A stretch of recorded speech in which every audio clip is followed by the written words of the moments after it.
long last, we've got our data into our sketch loaded from the web. We can see it right here. Now what we want to do is we want to access it. So we now have everything stored inside of this variable called data. And the way that we access everything inside of here is through the same sort of dot notation that we use to get and set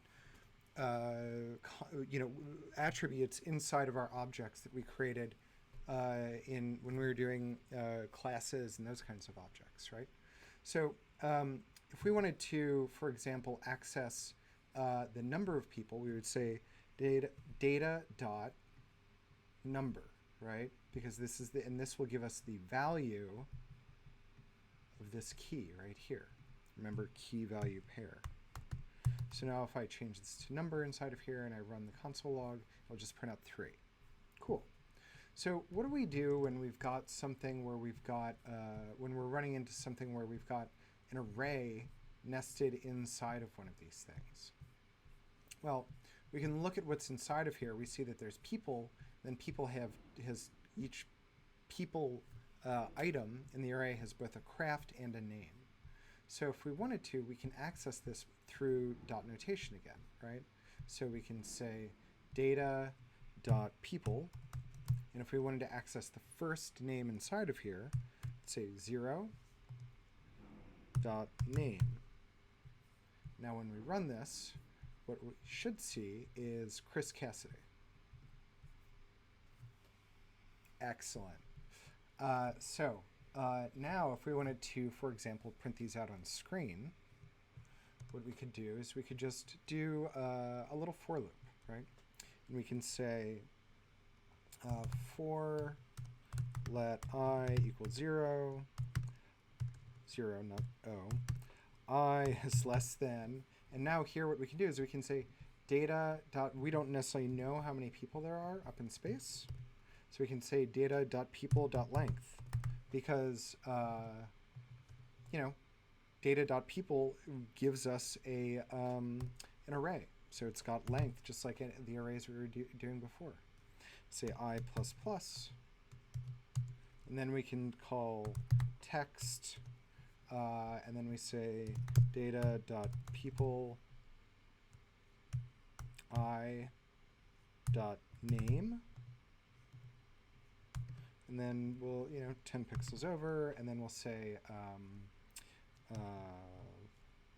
I times 10 plus 20. So just offset on the x-axis. I can comment this out now, and then boop, there we go. So now we can space this out a little bit more. Give them some more room. They're all cramped up in the space station. They don't need that. They need a little bit more space in there for themselves. So here we can see all the folks that are up there hanging out in space, and we've got them all printed out now too. So this is how you can get and access the information inside of there. We could even do something really goofy where we say text. So just like the count on Sesame Street, right? It's got. We have plus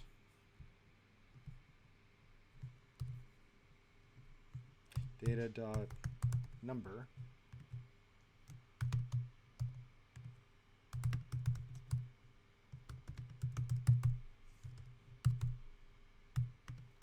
so cool.